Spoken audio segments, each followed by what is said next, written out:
participate in being an accuser, because these are potential matters that may come to my committee, and I have a judicious mind. I can't therefore be the one accusing members. Instead, members appear before my committee. So I cannot be party to a process of now being an accuser. Honorable, yes, we are certain that you as a chair, you cannot be party to signing, party to accusing and everything around that. But we expect that probably you could give guidance on how both parties could be able to move. No. The guidance I'll give is actually when the matter comes on the floor, because the House would expect to have an opinion from me as the chairperson of the Rules Committee. That's number one. Issues of law, I can give a general comment as a lawyer, but not on the substance, because I cannot be party to the people signing. We'll be glad to get that guidance as a lawyer. Particular one.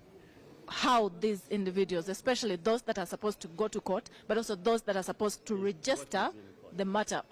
Okay, just to inform you, there are individuals, some who are legislators who have run to courts of law, challenging a process here which is to censure the 4 commissioners of Parliament.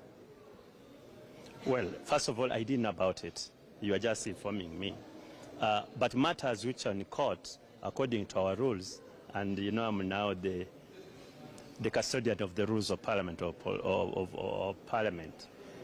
When a matter is in court, and if it is in the opinion of the presiding officer, who is the speaker, and the presiding officer, whether speaker or deputy speaker, if in his opinion will prejudice the proceedings in court, then any other process becomes sub judice. It is entrenched in our rule, the rule on sub judice. So if it is true there are people who have gone to court, and the opinion of the presiding officer, that matter will prejudice on the floor the process in court, then it becomes sub judice. It can't be debated on the floor.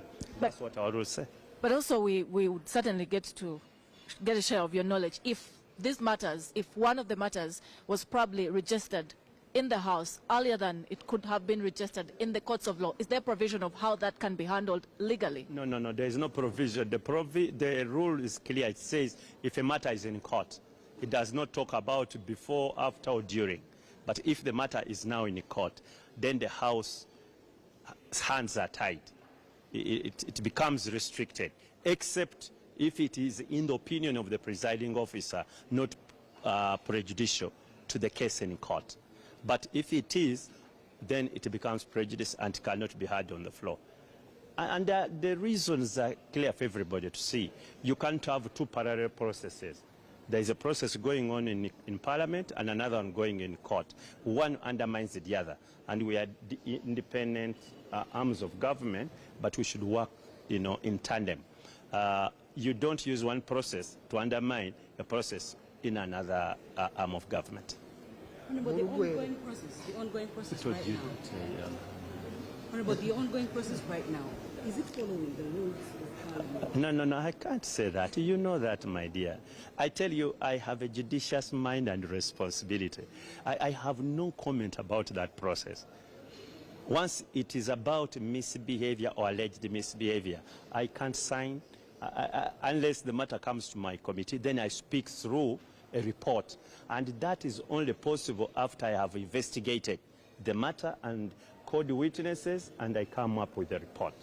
And I would have advised many of my colleagues, now that you say it, on the Rules Committee to be cautious before they get involved in that process. Because if they do, and that matter ever came to our committee, then they'll have to disqualify themselves, because now their opinion is known either way.